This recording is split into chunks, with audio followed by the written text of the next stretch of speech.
A factory owner in 1784 sits alone with an invoice that could make him rich or ruin him. The machine on that paper costs more than his entire workshop. Buying it might dominate his market within 5 years. Buying it might bankrupt him within 1. He doesn't know it yet, but this single decision, multiplied across thousands of workshops, will rewrite the wealth of nations. Honestly, I think this is the most underrated moment in economic history. Nobody talks about the guy sweating over the invoice. They talk about Watt. They talk about Arkwright. But this random owner, he's the one who actually pulled the trigger. Today's mystery starts with that invoice. Why did Britain industrialize first, when it had no monopoly on inventions, engineers, or empire? That's the question. And if you think you already know the answer, I'd love to see your guess in the comments before we go further. Full disclosure, I used to think it was just about genius inventors. Turns out, that's the lazy explanation. Here's the story most of us were taught. Britain had geniuses. Watt, Arkwright, Hargreaves, brilliant men who built machines nobody else could. Case closed, mystery solved, right? Except, wait. That's not actually true.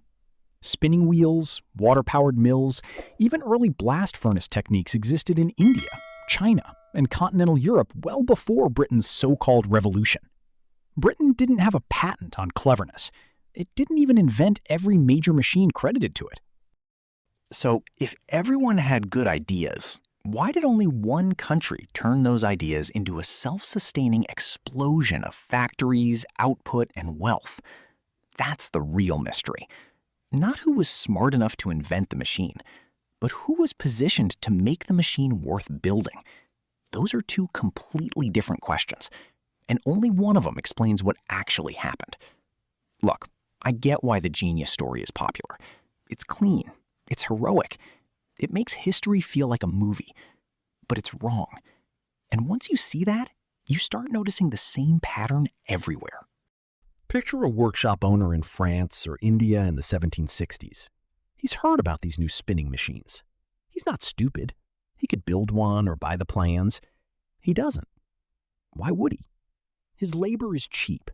Hiring 3 more workers costs him almost nothing. The machine, on the other hand, is expensive, unreliable, and needs constant maintenance. The math doesn't work. Not because the machine is bad. Because his economy makes people cheaper than machines. Wait, that flips the whole story. Invention isn't the bottleneck. Incentive is. A machine only spreads where the price of labor makes automation the cheaper bet. And that single fact is about to change everything about how we read the next 100 years.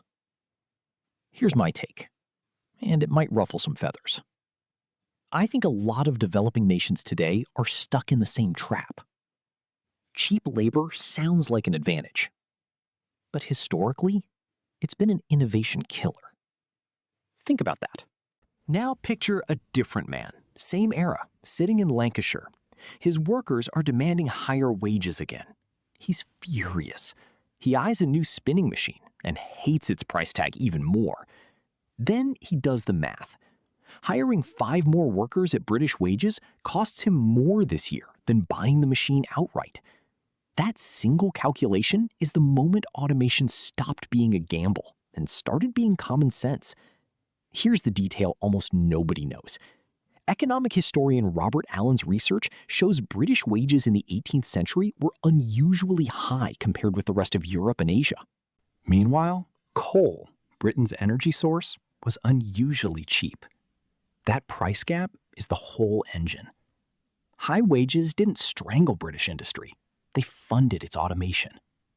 Dinner table fact. The thing that should have crushed British manufacturers, expensive labor, is a leading explanation for why they industrialized first. But not every historian agrees. Jane Humphreys and Benjamin Schneider have challenged Allen's wage data directly.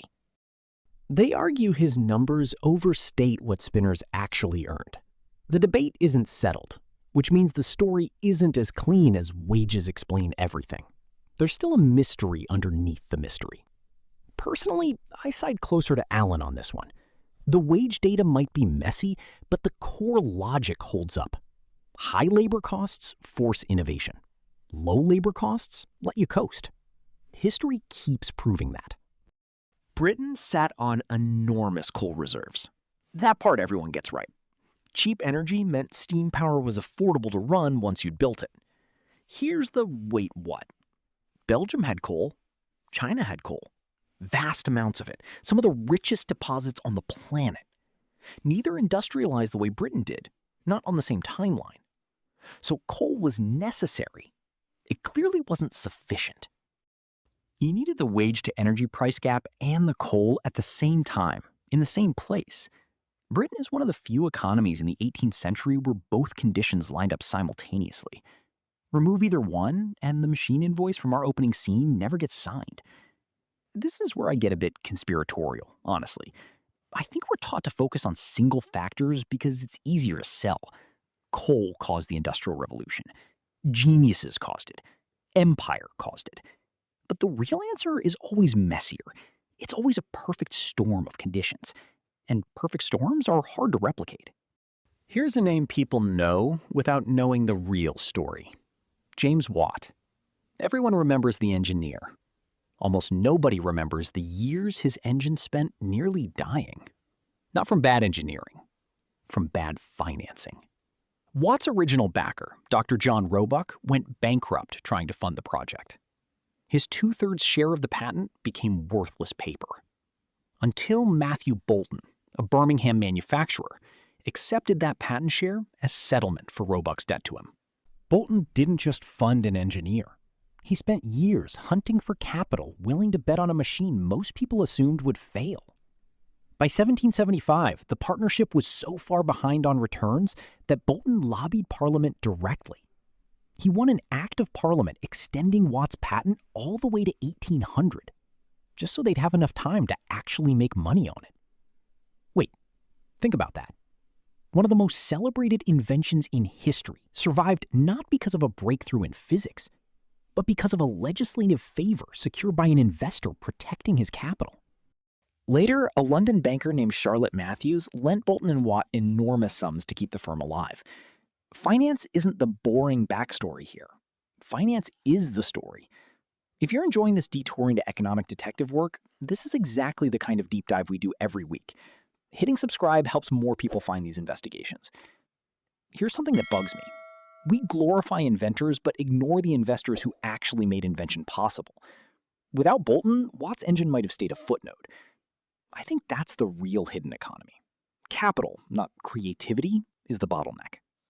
Now, here's the reveal that should really unsettle you. 2 centuries before Britain's takeoff, Spain controlled a global empire, pouring in more silver than any nation in history had ever seen. Money on a scale Britain wouldn't match for generations. Spain didn't industrialize first. Spain didn't industrialize at all, not for a very long time. Why? The silver flood triggered something economists now call Dutch disease. Prices inflated, Spanish exports became too expensive to compete. Spain's own wool and textile producers collapsed under the weight of cheap imports and an overvalued currency. Spain had the money. It never had the price structure that makes automation rational. Silver bought Spain armies and cathedrals.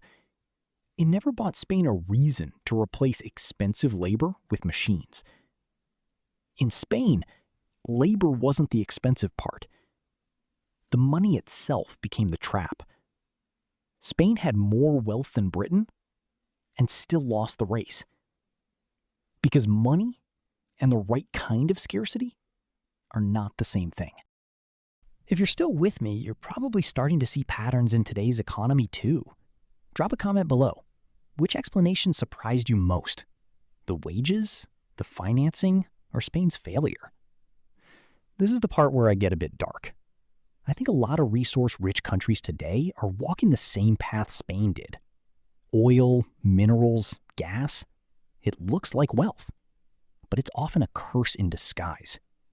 Spain's silver was their oil, and it hollowed them out. So let's line it up. Britain didn't win because of superior inventions. Those existed elsewhere. It didn't win on coal alone. Others had coal too. It didn't win because of empire or money. Spain had more of both, earlier, and still fell behind. Britain won because uniquely, high wages, cheap energy, available capital, and surging demand all lined up at once. Lancashire merchants were suddenly drowning in more cloth orders than they could fill. Each condition on its own explains nothing. Together, they made one specific decision profitable on a massive scale. Buy the machine instead of hiring the worker. That's the perspective shift. The Industrial Revolution wasn't primarily a technological revolution. It was an economic tipping point. The moment mechanization stopped being a curiosity and became commercially irresistible. And here's my controversial take. I don't think we're far from another tipping point like this. AI, robotics, automation, the prices are shifting again. Labor is getting expensive. Machines are getting cheap. History doesn't repeat, but it sure does rhyme. Here's the uncomfortable part. The same calculation that mill owner made over his payroll ledger in 1784 is happening right now. In boardrooms deciding whether to replace workers with software and robots. High labor costs relative to the price of automation? That's not history. That's this week's spreadsheet. The factory owner from our opening scene never got to see how his decision would look 200 years later. We do. And once you see the pattern, price gaps, not genius, driving mechanization, you can't watch a headline about automation the same way again. Would you have signed that invoice? If you've made it this far, you're exactly the kind of viewer this channel is built for. Subscribing helps us keep digging into these hidden systems week after week. If price gaps caused the first automation wave, what price gap is causing the next one? A Lancashire textile merchant receives another order from a buyer in Liverpool, then another from Manchester, then another from a dealer in London. Suddenly his problem isn't finding customers. It's producing enough cloth to meet demand. That's the moment a factory becomes more attractive than another workshop. That's the moment the invoice gets signed. That's the moment the world changes.